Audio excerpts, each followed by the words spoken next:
কালনার মোড় থেকে দেবীপুর স্টেশন এবং দেবীপুর জিটি রোডের একমাত্র সংযোগস্থল এই ব্রিজ।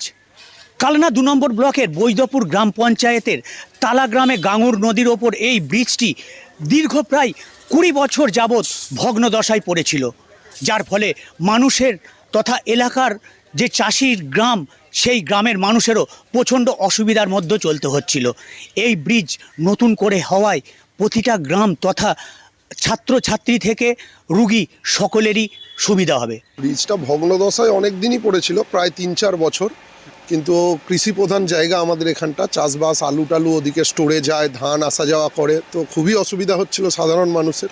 এবং আমরা যারা প্রতিনিয়ত যাতায়াত করি, বর্তমানে ব্রিজটা সারানো হচ্ছে, খুবই ভালো ব্যাপার। এটা দেরি হলেও হচ্ছে কাজটা, সাধারণ মানুষের তো অনেক সুবিধা হলো। ট্রান্সপোর্ট কস্ট কমবে, ঘুরে যে গাড়িটাকে যেতে হতো সেটা ডিরেক্টলি যেতে পারবে, এবং যা দেখে মনে হচ্ছে ব্রিজটা ভালো করেই নতুন হবে। এখানে কাজ দ্রুত গতিতে এগোচ্ছে। আমার জোনা 50 লেবার আছে। আমরা চেষ্টা করছি যত তাড়াতাড়ি সম্ভব কাজটাকে তোলা। এখন তো প্রাকৃতিক দুর্যোগের জন্য কাজ তো দাঁড়াবে না, আশা করি।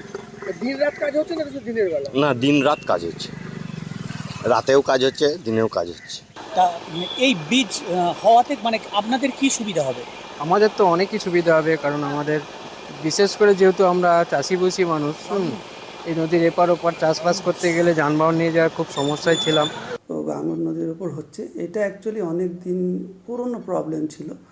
নদীটাও ব্রিজটাও খুব খারাপ অবস্থায় ছিল। তো আমি ওনাদেরকে জানতে চেয়েছিলাম যে আপনাদের কতদিন লাগবে কমপ্লিট হতে। তো ওনারা বললেন যে কন্ট্রাক্টর কাজ করছেন, তো ওনারা বললেন স্যার মার্চ বা এপ্রিলের মধ্যে এক্সপেক্টেড আছে। আমার শহর কালনা থেকে রাজকুমার ঘোষ, কলকাতা টিভি।